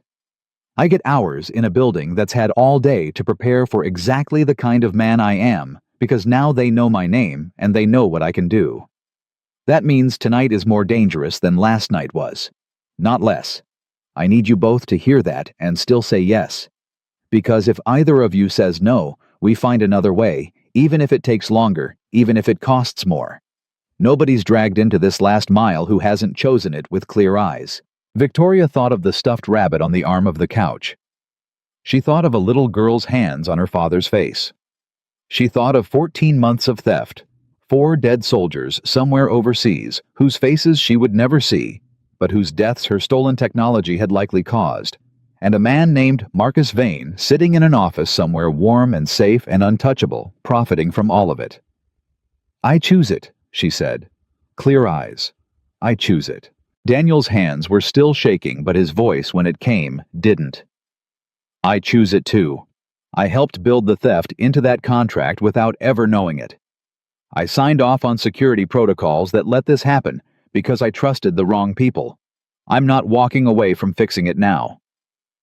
Ethan looked at both of them for a long moment, and something passed over his face that was pride and grief and a terrible kind of love for 2 people he'd known for barely a day. Then get some rest if you can, he said. Because starting at sundown, none of us stop again until this is over. He walked to the window one more time and looked down at the street below, at the ordinary evening traffic of a city that had no idea what was about to happen inside its tallest building. And somewhere out there, he knew men were watching every door of Hayes Advanced Technologies, waiting for a target who was about to walk in through a door that didn't officially exist, a door that in 6 hours was going to become the narrowest, most dangerous hallway of Ethan Caldwell's entire life. Sundown came the way it always did over Seattle, gray, sliding into deeper gray, and Ethan Caldwell stood in the dark of his own kitchen and checked one final time the things that could not be checked twice. Say it back to me, he told Victoria. Word for word. I want to hear it clean before we walk out that door. Victoria closed her eyes and recited the verification phrase Daniel had drilled into her for the last 2 hours. Her full legal name, her employee identification, the date, and a specific string of numbers tied to the encrypted release, and she got through it without a single stumble, and when she opened her eyes, Ethan was nodding. Good. That's the only thing that has to be perfect tonight. Everything else I can fix if it goes wrong. That I can't. If your voice shakes on the number string, the biometric lock rejects it, and we don't get a second try before their security notices 2 intruders standing in a vault for 6 minutes. He looked at her steadily. You're not going to shake. I'm not going to shake, Victoria said, and for the first time she almost believed it herself. Daniel packed the laptop into a courier bag slung across his chest. Hands finally steady after 2 hours of forced stillness, and Ethan handed him something small and dark that Daniel stared at like it might bite him. What is this? A door remains a door, whether it's 12 feet thick or made of drywall. That opens the maintenance line I told you about. You don't touch anything else tonight. You are not a fighter. Daniel and I need you to accept that completely right now, because the version of you that tries to be a hero in there gets Victoria killed instead of saved. Your job is the laptop and the scanner interface, nothing else. If shooting starts, you get down and you stay down and you let me handle it. Are we clear? We're clear. Ethan turned to Victoria last. He didn't hand her anything. He looked at her for a long moment, instead the way a man looks at something he has decided without quite admitting it to himself, yet that he cannot afford to lose. When we're inside, he said, you do exactly what I say. Exactly when I say it with no hesitation and no questions. Not because I don't respect you. Because in the next hour, there won't be time for me to explain why, and every half second you spend asking me why is a half second that gets one of us killed. Can you give me that? I can give you that? Then let's go finish this. The maintenance corridor Ethan led them to ran beneath a boarded-up laundromat 2 blocks from the tower, a relic of the building's original construction crew sealed off from current blueprints the day the new security contract went live. And Ethan had found it 8 months earlier, purely by accident, chasing a burst pipe, and had never once mentioned it to anyone, because some part of him, some part that never fully stopped being what the Navy made him had known, without knowing why. That a door nobody remembered existed was worth more than any weapon he could carry. It smelled of rust and standing water and old concrete. Ethan went first, a small flashlight cupped in his palm to keep the beam narrow, Victoria close behind with one hand fisted in the back of his jacket, the way he'd taught her without either of them ever discussing it, and Daniel last breathing too loud, trying and failing to breathe quieter. 200 yards, Ethan murmured. Then a ladder. Then we're under the loading dock, and from there it's 40 feet of hallway to the service elevator that goes straight to sub-level 2 without passing the lobby. If we're lucky, nobody's thought to watch a hallway that isn't on any map they bought. And if we're not lucky, Victoria whispered. Then we find out how lucky I still am, Ethan said, and kept walking. They came up through a grate, into the loading dock exactly where Ethan had promised, into cool concrete dark, broken by the sodium orange of a single security light 40 feet away. And Ethan held up a fist, and both of them froze without needing to be told, because his stillness had taught them in 24 hours more about danger than either of them had learned in their entire lives before this week. He listened. He counted. 2 guards. He decided moving on a loop through the loading dock roughly every 4 minutes, judging by the echo of a radio clipped to a belt somewhere off to the left. Not Vane's professionals building security, the ordinary kind men who didn't know what they were guarding against, tonight men Ethan had no intention of hurting. When I move, you move, he breathed. Straight line, no stopping. Don't look at the cameras. Don't look scared. Walk like you belong here, because in about 90 seconds, you're both going to look exactly like what you are, which is people who don't belong here at all, unless you make your bodies lie about it. Go. They went. 40 feet felt like 400. Victoria kept her eyes forward and her spine straight, channeling every boardroom she'd ever walked into like she owned the building, because in a way she did, and that was the whole and terrible irony of it. She was sneaking through her own company's basement like a thief to save her own company's soul. The service elevator was where Ethan promised. He used a badge he should not have still had the maintenance credential. Nobody had thought to deactivate, because nobody in that building had ever thought of him as a person worth deactivating. And the doors opened, and the 3 of them stepped inside, and for one suspended moment, descending toward sub-level 2 in near silence, none of them said anything at all. Ethan, Victoria said quietly into that silence, if this goes wrong tonight, it's not going to go wrong. If it does, she pressed, I need you to know something. Whatever happens in there, you already won. You understand that last night in that ballroom you already won. You saved my life, and you didn't have to. Whatever happens in the next 20 minutes doesn't undo that. I need you to carry that with you in there, not the fear of losing something.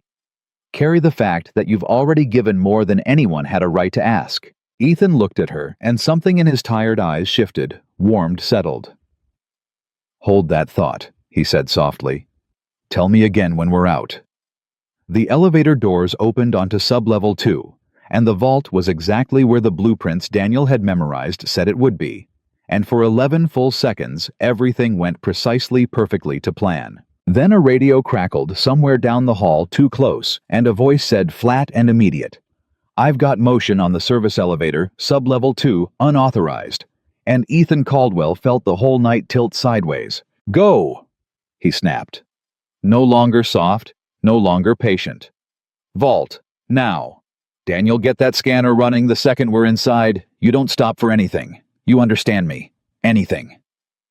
He was already moving between them and the sound of the voice already becoming the wall he'd promised to be. Victoria with him. Move. They ran the last 30 feet to the vault door, and Daniel's shaking hands nearly dropped the badge cloner twice before the lock gave, and they spilled inside into a small windowless room lined with server racks and a single biometric terminal, glowing pale blue in the dark. And behind them in the corridor, Ethan Caldwell turned to face whatever was coming. 2 men rounded the corner at a run, and Ethan saw immediately they weren't building security. The posture was wrong, the weapons were wrong, professional and comfortable in a way rent-a-cops never were. And he understood in that half-second that Vane's people had after all found a way to watch a door nobody was supposed to remember. "Inside lock. It don't open it for anything but my voice," Ethan said over his shoulder, and Victoria pulled the vault door until it clicked, and through 8 inches of reinforced steel, she heard the unmistakable sound of violence beginning on the other side, and she pressed both hands over her mouth to keep from making a sound. "The scanner," Daniel said, voice cracking. "Vic, I need you at the terminal now. We don't have time to wait and see how it goes out there." "He's out there alone. He told us not to open this door for anything but his voice," Daniel said, and there were tears standing in his eyes, even as his hands moved with sudden desperate precision over the keyboard. "The only way we help him is finishing this fast enough that it doesn't matter how many more of them show up. Vic, please." Victoria tore herself from the door and crossed to the terminal, and outside, muffled, she heard something heavy hit the wall and a grunt of pain that was not. She prayed to whatever god might be listening Ethan's. It was not Ethan's. In the corridor, Ethan Caldwell had already put the first man down a hard strike to the throat that ended the fight before it properly started, and turned to face the second, who was smarter, who kept his distance, who brought a weapon up instead of closing the gap. "Caldwell," the man said. And there was something almost admiring in his voice, professional recognizing professional. "You're better than the file said." "You've read a file on me. Everyone's read a file on you by now. Word travels fast when a ghost puts 2 of Vane's best in a hospital in one night." The man's weapon didn't waver. "This doesn't have to go further. Vane doesn't want you. He wants what's in that room. Walk away, and this ends here tonight, and your little girl gets to have her father." Something in Ethan went very cold and very still. "You shouldn't have said that," he said quietly. "Said what?" "My daughter's name isn't in any file you've got, which means you talked to somebody today who's seen her, which means you know exactly where she is." Ethan's voice had dropped to something almost gentle, and that gentleness was the most dangerous thing in the entire corridor. "So now I need you to tell me right now whether that's true. Because if it's true, this conversation is already over and you should have shot instead of talked." The man's eyes flickered just slightly, just enough, and Ethan Caldwell closed the distance between them before the weapon could rise another inch. It was not a long fight. It was not in any way a fair one. 6 years of pancakes and school pickups had not slowed the machine the Navy had built inside Ethan Caldwell. It had only ever been sleeping, and it woke now fully completely, with a coldness that would have frightened him if he'd had a single spare second to feel anything at all. When it was over, both men lay on the corridor floor, breathing alive. Ethan had made sure of that. Some rule buried even deeper than the rage. A rule about what kind of man he still intended to be when this was finished. And Ethan stood over them for one long moment, chest heaving, and then he raised his voice toward the vault door. "It's me. Open up." Victoria hauled the door open, and her face went white at the sight of him. Blood at his temple knuckles split. but standing upright alive, and she pulled him inside without a word and slammed the door shut again behind him. "Are you—" "I'm fine. Daniel. Status." 90 seconds. Daniel said, sweat pouring down his face, fingers flying. "The scanner's synced. I need Vic's authentication now before anyone else gets down here." Ethan looked at Victoria, and despite everything, despite the blood on his own face, despite the two men in the hallway, despite the sirens he could already hear starting to converge somewhere above them, his voice was steady, warm, absolutely certain. "You've got this," he said. "This is the part only you can do. Say your words." Victoria stepped up to the terminal, and the retinal scanner's soft light washed her face pale blue, and she thought of a village she would never see, and 4 soldiers whose names she didn't know, and a little girl's hands on her father's face, and she opened her mouth and her voice did not shake. "Victoria Ann Hayes," she said, clear and unhurried. "Chief Executive Officer, Hayes Advanced Technologies.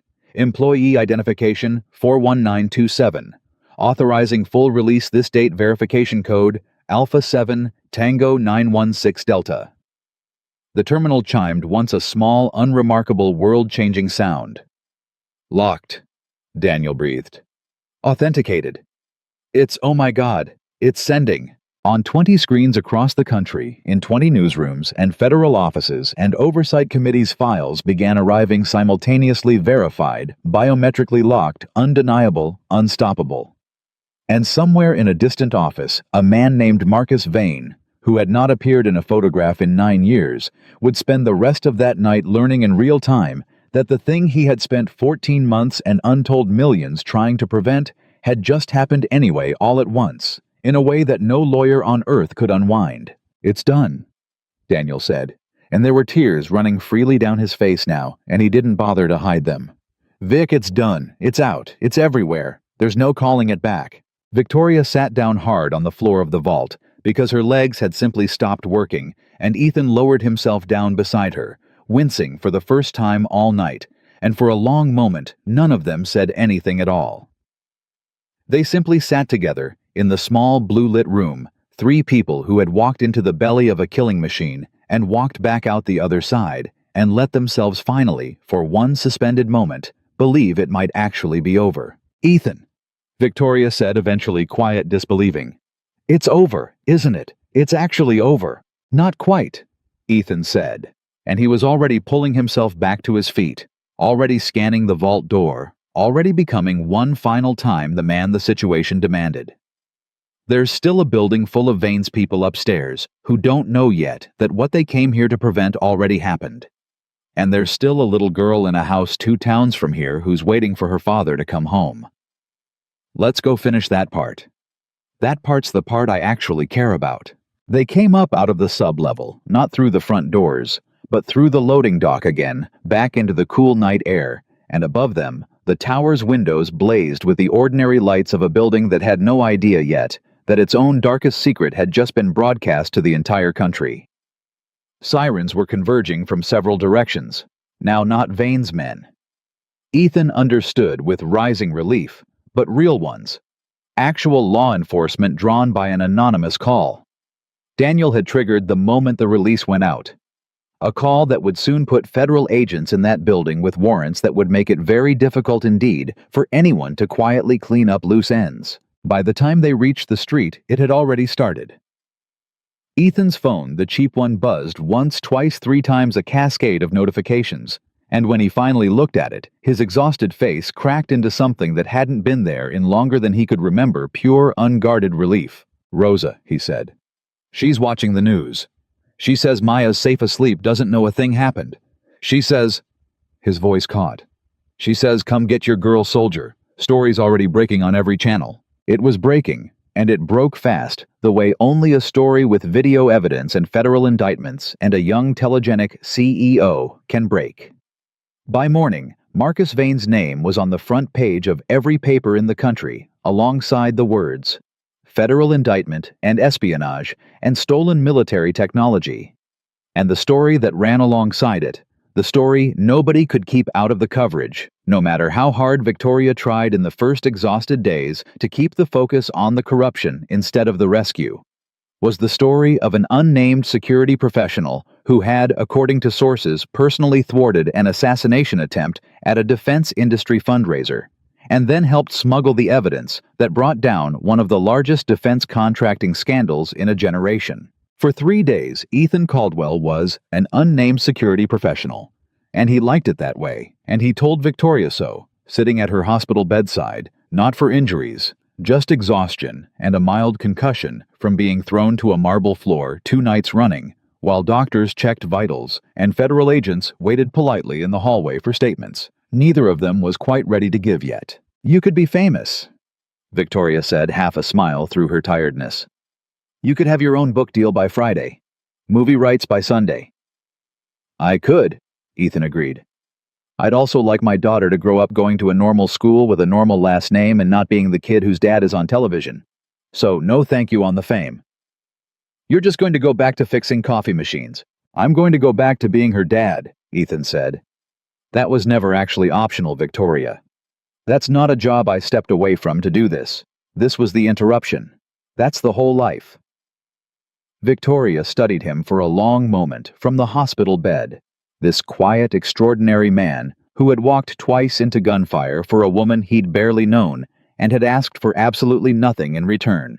Not money, not credit, not even his name in a newspaper. "I have a job offer for you," she said. "Before you say no, hear the whole thing. Head of Security, Hayes Advanced Technologies. Full authority to rebuild our entire protective infrastructure from the ground up. So what happened to me never happens to anyone else who works for that company. Salary that would let you buy Maya a house with a yard instead of a 2-room apartment with a fire escape you have to listen to at night. Full benefits. And," she held up a hand before he could speak, "a schedule that puts you home for dinner every single night.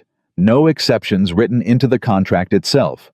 Because I have seen exactly what that man means to that little girl, and I am not going to be the person who takes one more evening away from either of them than absolutely necessary." Ethan was quiet for a long time. "Why me?" he said finally. "You could hire anyone in the country now. Every security firm in America is calling you this week." "Because every one of those firms would send me someone with a resume," Victoria said. "You're the only person who's ever protected me who wasn't doing it for a paycheck. You did it because a little girl asked you if you were the grown-up she should get. I don't want to hire a resume, Ethan. I want to hire the man who makes that choice. I trust exactly one person in this world with my life right now, and it isn't any of the 13 men who sat around my boardroom table the day I found out about Halloran Vance. It's you." Ethan thought about it, really thought about it, turned it over. The way he turned over every decision that touched his daughter's life, and finally, slowly, he nodded. "One condition," he said. "The one you already named. My daughter comes first every time, no exceptions. And if you ever ask me to choose between her and a deadline, I choose her, and you don't get to be angry about it." Agreed before you finished the sentence. "Then I accept." He returned to Rosa's house that evening to collect his daughter, and Maya came flying off the porch the moment she saw the car faster than he'd ever seen her run, and he caught her midair and swung her up and held her against his chest, with his eyes shut tight, breathing her in, feeling the whole terrible weight of the last 3 days finally fully lift off his shoulders. "You came home," Maya said into his neck. "You promised, and you came home." "I told you I would. Ocean and back. Was it the really hard thing? Did you finish it?" "I finished it," Ethan said. "It's over. All the way over. Nobody's ever going to have to worry about it again." Maya pulled back to look at him, checking his face the way she always did, reading the truth of it, the way only she could. Satisfied, she nodded, once solemn as a judge. "Good," she said. "Can we have pancakes now?" Ethan laughed a real laugh, deep and unguarded, the first one in 3 days, and it startled a flock of birds off Rosa's porch railing. And Rosa herself, watching from the doorway, smiled the smile of someone who had spent 22 years watching men come home from terrible places, and knew better than almost anyone alive what it looked like when one of them finally truly did. "Pancakes," Ethan agreed. "Absolutely. Pancakes forever if you want them." 2 months later, Marcus Vane's trial began under a level of federal security that made the fundraiser's failed ambush look almost quaint by comparison, and the evidence Victoria Hayes had authenticated with her own voice and her own eyes in a basement vault became exactly as Ethan had promised her. It would impossible to bury, impossible to discredit, impossible to kill. Vane would spend the rest of his natural life in a federal prison, along with 6 of his senior executives and 2 officials whose names had until that week appeared on no list anyone outside a handful of Pentagon offices had ever seen. Victoria Hayes testified for 11 straight hours across 3 days, and every single time when it was over, there was a quiet man in the back of the courtroom waiting to walk her to her car.